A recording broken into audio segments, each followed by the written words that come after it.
Have you ever done a safety inspection and you felt like you were just going through a long list of requirements and standards, and you kind of got overwhelmed and you were trying to take a picture of the hazards, but then you didn't know whether to check it off on the box?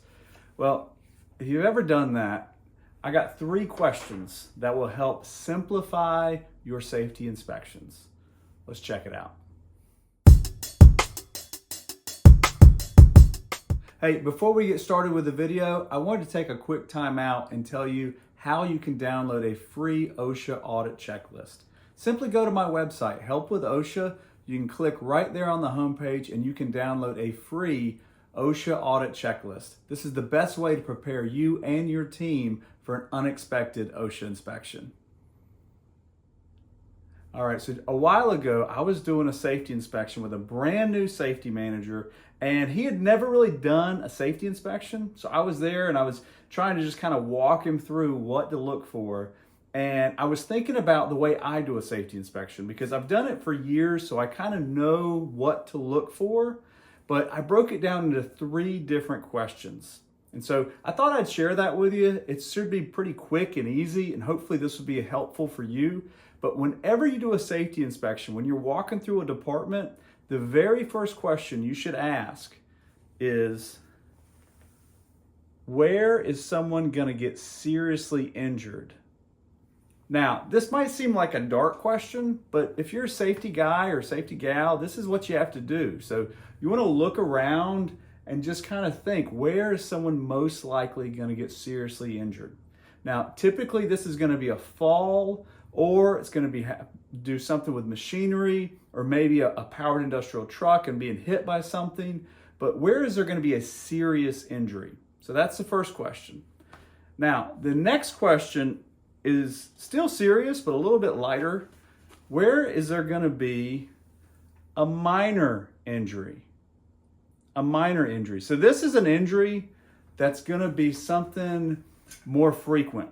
Now, oftentimes this is a slip or a trip or an ergonomic issue, right? Somebody's doing repetitive motion and it causes a minor injury.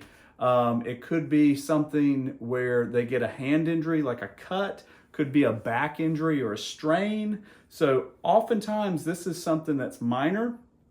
Might not even be a lost time injury. Might not be a recordable injury. Might be something just first aid or minor. But they tend to add up. And so you'll have more frequent minor injuries than you will the major injuries. And you want to make sure that you're gauging that right. So where's somebody going to get seriously hurt? Where's there going to be a minor injury? And then the last thing that you want to think about is what's bad for business? What doesn't meet the OSHA standard? Now, to be completely honest, this is usually where safety managers and owners make a mistake because they come into a situation and they want to figure out what's the OSHA standard. The truth is, the OSHA standard is a low bar. Do you have to meet it? Absolutely. But the OSHA standard should be the basic minimum requirement. So if you're asking question number 1, what's going to get somebody seriously hurt? That's going to hopefully take care of that. Number 2, what's going to get a minor injury? That's going to beef that up some more. So the last question is OSHA requirements. And I don't want to say these are knick-knack things or small things. They can be big things, but usually it's something that you're familiar with in your industry.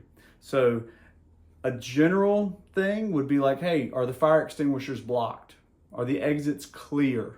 Are the eye wash stations clean? So these are just some basic OSHA requirements that should be pretty common sense when you look around. Now, I'm not saying OSHA is always common sense, don't get me wrong, and you want to dive deeper into the standards for your industry, but honestly, if you can answer these questions, what's going to seriously injure someone? What's going to cause a minor injury that might be more frequent? And what's bad for business? What doesn't meet the OSHA standard? What doesn't meet the regulations?